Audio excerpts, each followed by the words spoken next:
Kiekvienam rinkėjui po naują butą. Tokią utopiją sostinės Lazdynų apygardos rinkėjams 2016 metais žadėjo kandidatas į Seimą Jonas Pinskus. Ekspertai, tarp jų ir būsimasis prezidentas Gitanas Nausėda, šį Pinskaus pasiūlymą malė į miltus. Tačiau dabar galime pasakyti, kad Pinskaus rinkiminis pažadas turėjo rimtą pagrindą. Kodėl?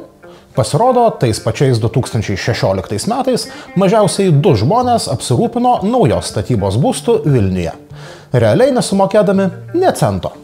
Šie žmonės – tai Jonas ir Živilė Pinskai.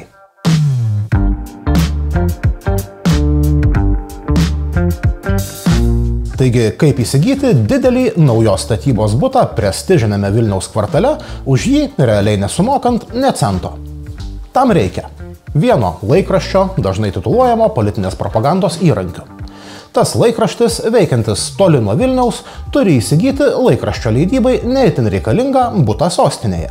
O galiausiai reikia skubaus buto pardavimo laikraščio savininkams, popieriuje atiduodant turtą už pusę jo realios vertės, bet iš tiesų neuždirbant nė cento. Bet apie viską nuo pradžių. 2014 metais pasiturintys Vilniečiai graibstė butus naujos statybos kvartale sostinės Antakalnio mikrorajone, Vytauto Žalakevičiaus gatvėje. Koncerno MG Baltic projektas sulaukė įvairių pirkėjų. Tarp jų ir bendrovės, kurios geriausiai žinoma veikla yra laikraščio leidyba Širvintose. MG Baltic kvartalu susidomėjo bendrovė Danielita, leidžianti laikraštį Širvintų kraštas. Vienintelė įmonės akcininkė tuo metu buvo Živilė Pinskuvienė, Širvintų tarybos narė ir būsima merė. Viskam yra pradžia pabaiga. Šiandien į Širvintas atvykęs totalus melagis, manipuliuotojas žmonėmis. Einu į susitikimą. Danielita iš MG Baltic bendrovės Timidus įsigijo 80 kvadratinių metrų butą štai šiame pastate, 4. aukšte. Kaip rodo viešai prieinami duomenys, butas tuoj buvo išnuomotas politikės dukrai Danielai Pinskutei. Bet tuo buto Žalakevičiaus gatvėje ryšiai su Pinskų šeima nesibaigė. Greičiau priešingai. Netrukus Danielitos valdomas butas buvo perleistas Jonui ir Živiliai Pinskams. Kaip nustatė mokesčių inspekcija ir teismai, dirbtinai sumažinant turto vertę ir nusukinėjant mokesčius. Butą Antakalnyje Danielita pardavė 2016 m. kovą. Šis sandoris buvo deklaruotas viešai.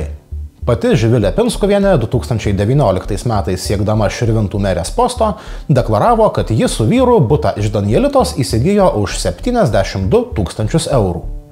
Tačiau šis skaičius prasilenkia tiek su buto rinkos verte, tiek su tikrove. Jei šio sandorio pėdsakų ieškotumėte Danielitos registrų centrui pateiktose ataskaitose, juos aptikti būtų labai sunku. Pavyzdžiui, dėl to, kad įmonės pateikti finansinės atskaitomybės aiškinamieji raštai atrodo štai taip. Yla iš maišo išlindo šių metų kovo mėnesį, kuomet baigėsi keletą metų trukęs teismų maratonas. Jame Danielita stengiasi užginčyti valstybinės mokesčių inspekcijos sprendimus, kuriais nustatyta, kad butas perleistas už smarkiai sumažintą vertę, taip išvengiant nemažų mokesčių mokėjimo į valstybės biudžetą. Bandymai užginčyti mokesčių inspekcijos sprendimus dėl sandorio vertės baigėsi nesėkme, o kartu paaiškėjo, kad Pinskai už butą Antakalnyje nesumokėjo nė cento. 2016 metais, kuomet Danielita neva už 72 000 eurų pardavė butą Žalakevičiaus gatvėje, šis sandoris niekaip neatsispindėjo įmonės finansuose. Kaip rodo Danielitos finansinės ataskaitos, Živilės Pinskuvienės tuomet kontroliuota įmonė per visus 2016 metus gavo vos 2000 eurų pajamų. Kaip tai įmanoma? Atsakymą radome Lietuvos vyriausiojo administracinio teismo nutartyje. Pasirodo, VMI nustatė, kad butas Pinskams perleistas už esamas ir būsimas skolas. Danielita nurodė turėjusi susikaupusią skolą Živiliai Pinskuvieniai – beveik 39 000 eurų už Širvintose esančių patalpų nuomą. Skola anot įmonės kaupėsi nuo 2008 metų lapkričio.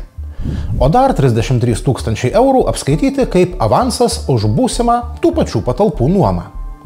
Taigi didelės vertės turtą Jonas ir Živilė Pinskai įgijo visiškai nepatuštindami savo kišenių. Visa tai vyko 2016 metais. Tais pačiais metais, kai Jonas Pinskus į Seimą kandidatavo su pažadu kiekvienam lazdiniečiui parūpinti po naują butą. Mokesčių inspekcija iki buto Antakalnyje reikalų prisikasė gerokai vėliau, 2019 metais. Tikrinant Danielitos veiklą, VMI specialistams kilo rimtų įtarimų dėl Pinskams parduoto buto vertės. Nes 72 000 kaina ne tik pasirodė neadekvati to meto rinkos sąlygoms, bet ir buvo 30 000 eurų mažesnė už tą, kurią Danielita paklojo porą metų anksčiau, kuomet butą įsigijo iš projektą vysčiusios MG Baltic bendrovės.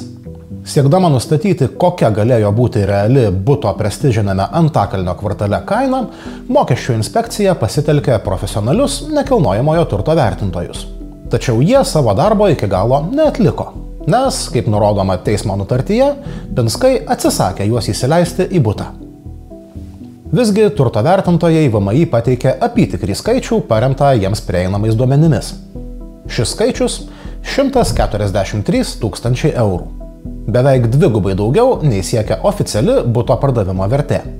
Ir 143 000 daugiau nei realiai sumokėjo Jonas ir Živilė Pinskai. Remiantis šiais duomenimis, mokesčių inspekcija skirtumą tarp oficialios buto kainos ir galimos jos rinkos vertės pripažino kaip Pinskų šeimos pajamas natūra. Danielita tvirtino, neva sandorio vertė atitinka rinkos kainą, o jos sumažėjimą lėmė skubus poreikis grąžinti skolą Živiliai Pinskuvienei. Tokie argumentai mokesčių inspekcijos neįtikino. Galutinis rezultatas – Pinskų šeimos įmoniai apskaičiuoti papildomai mokėtini mokesčiai, baudos ir delspinigiai už keliasdešimt tūkstančių eurų. Vien mokesčių VMI priskaičiavo apie 26 000 eurų. Baudos ir delspinigiai – atskira kalba. Danielita VMI sprendimus ginčijo visose instancijose. Tiek mokestinių ginčų komisijoje, tiek teisme, kol galiausiai pralaimėjo. Lietuvos vyriausiasis administracinis teismas šių metų kovą nusprendė, kad visi VMI veiksmai susiję su buto vertės nustatymu ir papildomų mokesčių apskaičiavimu buvo teisėti ir pagrįsti. Beje, nors naudą iš smarkiai atpiginto buto gavo Jonas ir Živilė Pinskai, pagal įstatymą pajamų mokestį mokėti privalo ne jie, o turtą sumažintą kainą perleidusi įmonė. Teisme Pinskų įmonei mokėtinus mokesčius pavyko susimažinti tik iš dalies. Teismas nutarė panaikinti dalį sprendimų susijusių ne su buto pardavimu, o su operacijomis tarp Danielitos ir buvusios įmonės buhalterės, kuri pernai buvo pripažinta kalta dėl turto pasisavinimo ir apgaulingo apskaitos tvarkymo. Visi sprendimai susiję su buto perleidimo sandoriu pripažinti teisėtais. Galutinis rezultatas – prievolė Pinskų įmonei susimokėti solidžią sumą į valstybės biudžetą. Iš viso daugiau nei 47 000 eurų. Sako, šykštus moka dvigubai. Ir panašu, kad turime pavyzdinę šio posakio iliustraciją.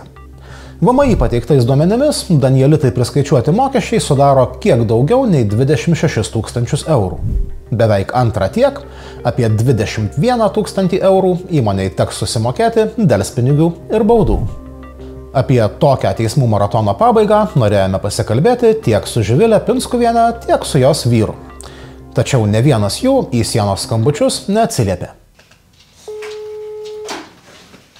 Vartotojas neatsiliepia. Bet Pinskų nuomonę apie sienos tyrimus jūs jau žinote. Černiauskui į klausimus mūsų šeima į jokius niekada neatsakinės. Bet jam teks atsakyti turbūt teisme. Bet jam teks atsakyti tikrai už viską. 2016 metais, tuoj po buto Antakalnyje pardavimo, Živilė Pinskuvienė Danielitą perleido savo dukrai Danielai.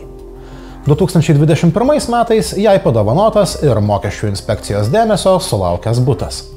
Danielitos leidžiamas laikraštis nekartą vadintas Širvintų merės propagandos įrankiu. Jo labiau, kad didelę dalį įmonės pajamų ir dabar sudaro pinigai iš Širvintų savivaldybės ir jai pavaldžių įstaigų.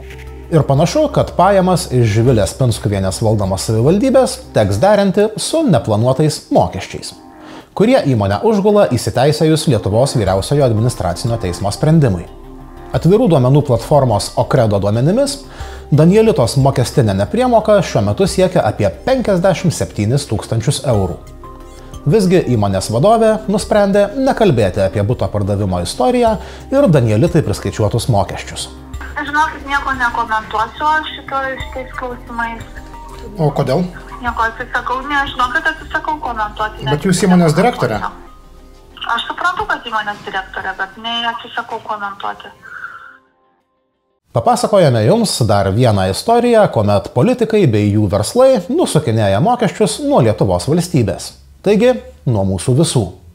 Vien šiais metais pagal sienos tyrimus valstybei sugrąžinta daugiau nei 90 000 eurų mokesčių. O per pastaruosius 12 mėnesių sienos tyrimų personažai jau papildė valstybės iždą 650 000 eurų viršijančią sumą. Padėkite mums nuveikti dar daugiau. Deklaruodami pajamas, savo mokesčių dalį skirkite sienos darbams. Viešajai įstaigai Tiriamosios žurnalistikos centras. Skolingi neliksim. Ir buto nepirksim. Aš nupirksiu tau namą, didelį gražų, su balkonu ir langu ir